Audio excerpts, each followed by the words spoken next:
Bonjour à tous, ici Lisa Dufaux sur les ondes françaises de Radio Taïwan International.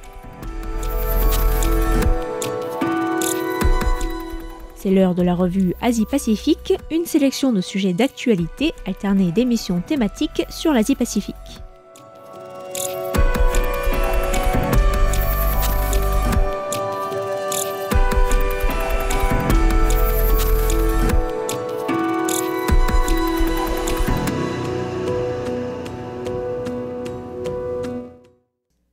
Bonjour à tous et bienvenue dans la revue Asie-Pacifique de cette semaine. Dans la revue de presse de ce mardi 18 février, je vous propose tout d'abord de revenir sur la situation au Myanmar, où nous évoquerons la gestion par les autorités birmanes des centres d'arnaque, dont la récente médiatisation est en train de faire pression sur la Thaïlande et la Birmanie pour libérer les victimes de trafic humain qui y sont détenues.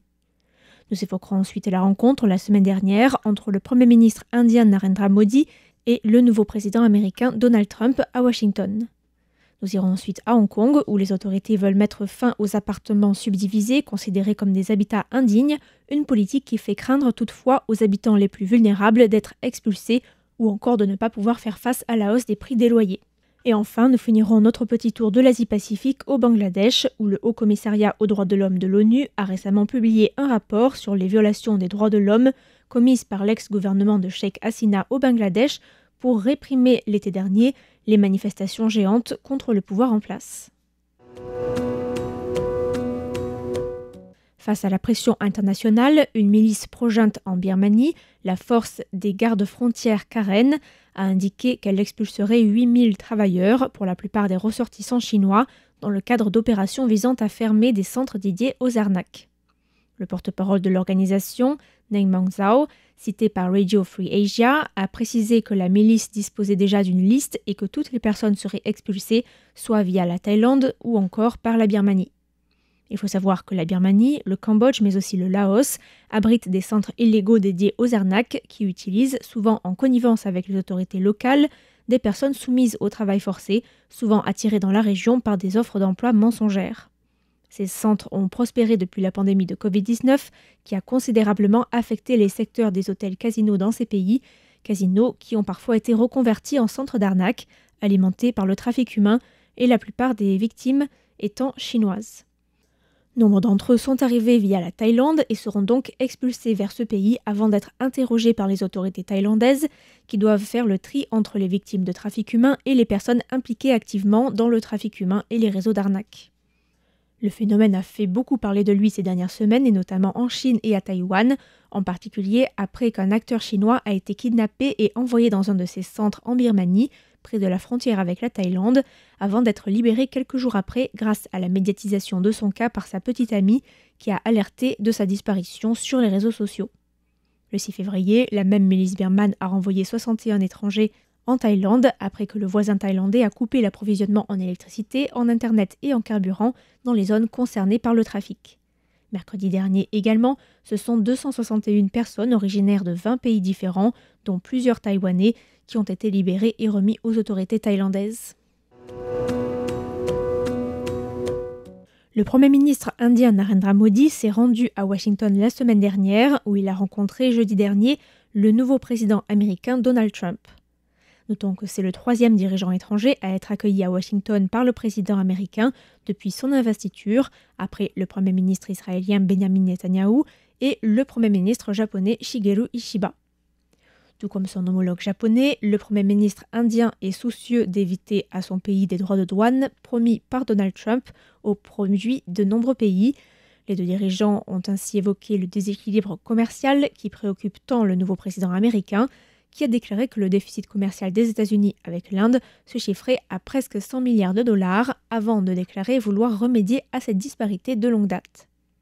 Lors de la conférence de presse qui s'est tenue tout juste après leur rencontre, le président américain a annoncé que les deux pays allaient entamer des négociations commerciales afin de remédier à cette situation.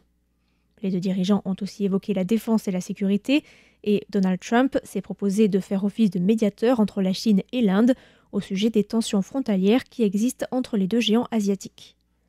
En octobre 2024 déjà, Modi avait rencontré le président chinois Xi Jinping en Russie lors d'un sommet peu après la signature d'un accord sur une zone qui fait l'objet de disputes territoriales dans la région de Ladakh, dans le nord de l'Inde, où des soldats indiens et chinois se sont confrontés les uns aux autres en juin 2020. Un incident que les autorités indiennes avaient dénoncé comme relevant de l'intrusion territoriale et de la violation de sa souveraineté. Après la rencontre, le président américain a aussi déclaré que les ventes d'armes américaines à l'Inde allaient augmenter dès cette année et que Washington allait même ouvrir la voie à la vente d'avions de combat F-35 vers l'Inde, des avions militaires dernier cri. Le Premier ministre indien a quant à lui affirmé que les deux pays allaient, je cite, « travailler pour conclure très bientôt un accord commercial mutuellement bénéfique ». Notons que la rencontre entre Trump et Modi a eu lieu alors que les dirigeants du Quad, à savoir les États-Unis, l'Inde, l'Australie et la Chine, doivent tenir leur sommet en Inde cette année. Modi s'est dit enthousiaste à l'idée d'accueillir ce sommet, déclarant également que le partenariat entre l'Inde et les États-Unis permettait de renforcer les valeurs et les systèmes démocratiques. À Hong Kong, le gouvernement veut mettre fin à l'habitat indigne en interdisant la location des appartements de moins de 8 mètres carrés. Cette politique a été annoncée en 2022 lorsque le chef de l'exécutif de Hong Kong avait déclaré vouloir interdire les logements de moins de 8 mètres carrés de surface et de moins de 2,3 mètres de hauteur sous plafond, ceux qui ne disposent pas de fenêtres ou encore de toilettes séparées.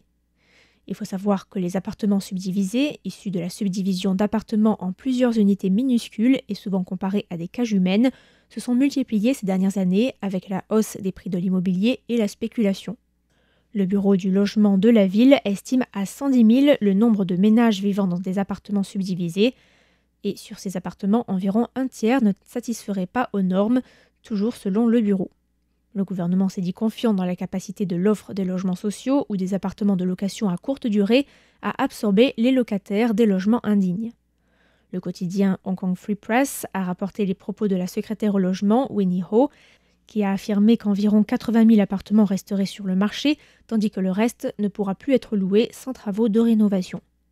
Mais les associations craignent que les nouvelles régulations ne fassent grimper les prix des loyers et n'affectent en particulier les populations les plus vulnérables, comme par exemple les retraités ou encore les familles monoparentales. D'autant plus que les autorités sont frileuses à l'idée de renforcer le contrôle de l'augmentation des loyers. Les associations dénoncent aussi le peu de détails donnés sur le sort de ces locataires vulnérables et questionnent la capacité du gouvernement de pouvoir mettre sur le marché à temps les logements sociaux promis. Car selon les statistiques du gouvernement, ce sont plus de 40% des locataires des logements subdivisés qui ont déjà fait une demande de logement social et sont pour l'instant en attente, tandis que 20 autres % sont éligibles mais n'ont pas encore fait de demande.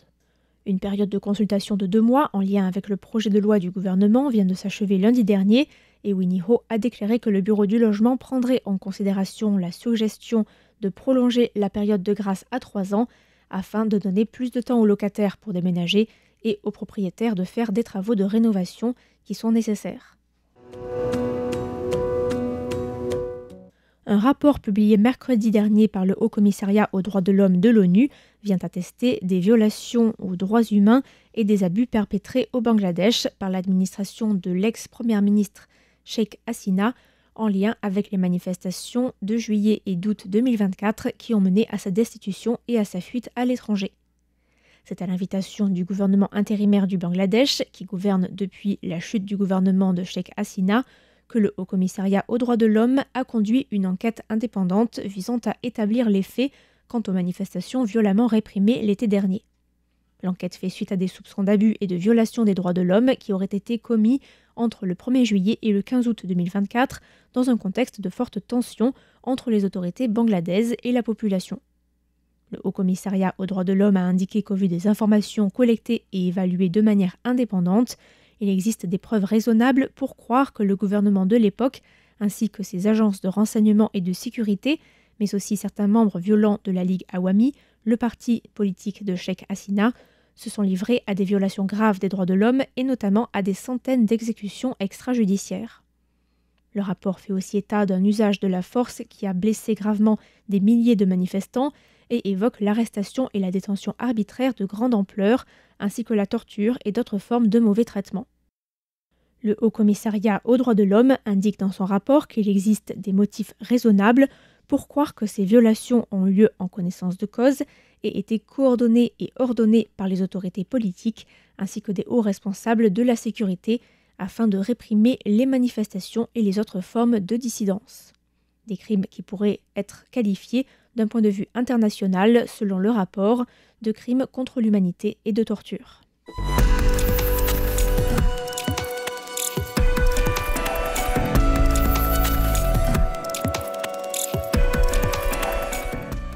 C'était la revue Asie-Pacifique de cette semaine, présentée par Lisa Dufaux pour Radio Taïwan International. Merci pour votre écoute et à la semaine prochaine.